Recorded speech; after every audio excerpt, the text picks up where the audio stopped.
Too sweet, guys. What is going on? This is the Club with the Man 1993, and I am here for episode number 107 of WWE Turner as we talk about the reunion of a trio that was running roughshod over the WWE for a couple months until the return of the brand split in 2016, and it split these guys up a little bit, and it was the downfall for two people's career, but it was still the beginning of the rise for somebody else's career in WWE. But now they've reunited, and I'm very interested to see where it goes. As last night on the July 1st, 2019 edition of Monday Night Raw, AJ Styles had been teasing a heel turn for a couple weeks when he started, feuding with Ricochet for the United States Championship. And during this time also, right, even before that, he had been talking to his buddies Gallows and Anderson, the club, well, the Good Brothers, the club, um, obviously just saying, hey, what happened to you guys, basically? You guys came in here like 3 years ago and you were just dominating, you were cool. Now you're just, I don't know what you guys are at this point, basically. And obviously, Gallows and Anderson are still going out there getting cocky and full of themselves and, not winning matches. So then, ever since this whole feud with AJ and Ricochet started, um, the club been lurking around again. And then, AJ did beat Ricochet last week on Raw. Obviously, that would obviously earn him a U.S. title opportunity. So the club talked him into doing that, and I guess, the storyline here is realizing that, hey, AJ Styles kind of gone into a little bit of a slump ever since coming over to Raw. He lost to Seth Rollins at Money in the Bank in a really good match. And Gallows and Anderson, of course, don't really go much, so obviously they're starting to realize, hey, we actually are pretty good together. Let's show who the real club is, basically. And that's what led to this heel turn, is after AJ lost to Ricochet, even though he originally did pin Ricochet, but then Ricochet's foot was under the ropes, and John Cone told Sean Bennett he made a mistake, and the match restarted, and Ricochet did like a roll-up luchador-style looking pin on AJ to win afterwards. AJ's like, okay, you got me, but then the club is like, it's not you, man. And then, of course, they snapped and they beat down Ricochet. Of course, it was not as good of a turn, though, as it was when he turned on John Cena in 2016.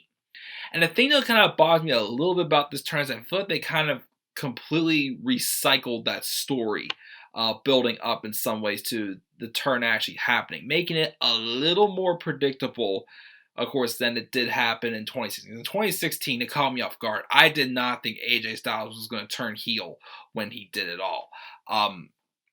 But I still thought, AJ Styles was like in the right spot. Like right now, AJ Styles, like 41 years old he is. I think that, he's kind of at the point in his career where Shawn Michaels was. He didn't need to win any more, doesn't really need to win any more championships to solidify himself as, a legendary performer. He's now here just to put on some classic matches with some great performers. And I think, I didn't see him turning, heel on SmackDown, but when he came over to Raw in the Superstar Shakeup, I saw more options for him as a heel. As he has shown a little bit more of an edge, on Raw. He kind of was, even though it was a face-on-face feud, he was kind of the heel in his feud with Seth Rollins. And of course, he's kind of been shown a little more of a heelish side, recently.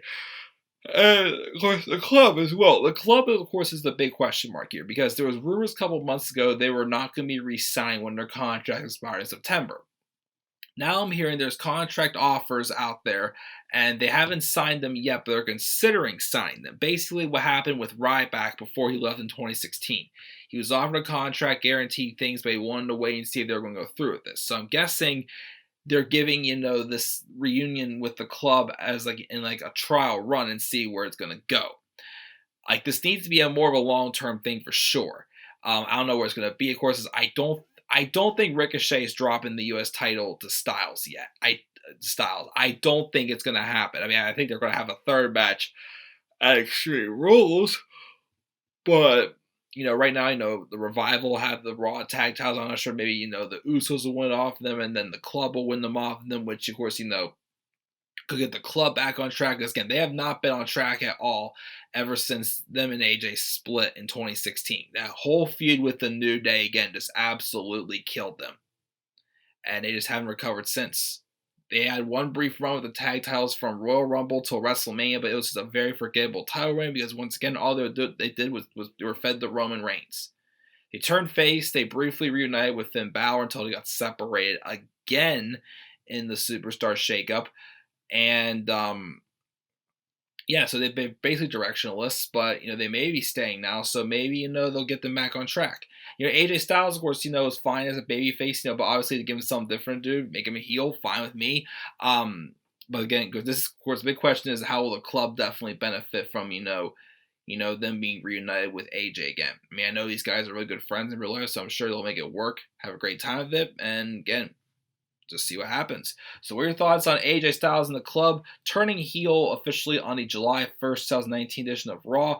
Leave us down in the comment section below. And as always, slap a like on my videos, subscribe more content on my channel, follow me on Twitter at DemandAir93. Guys, as always, please stay tuned for more WWE Turn Alert.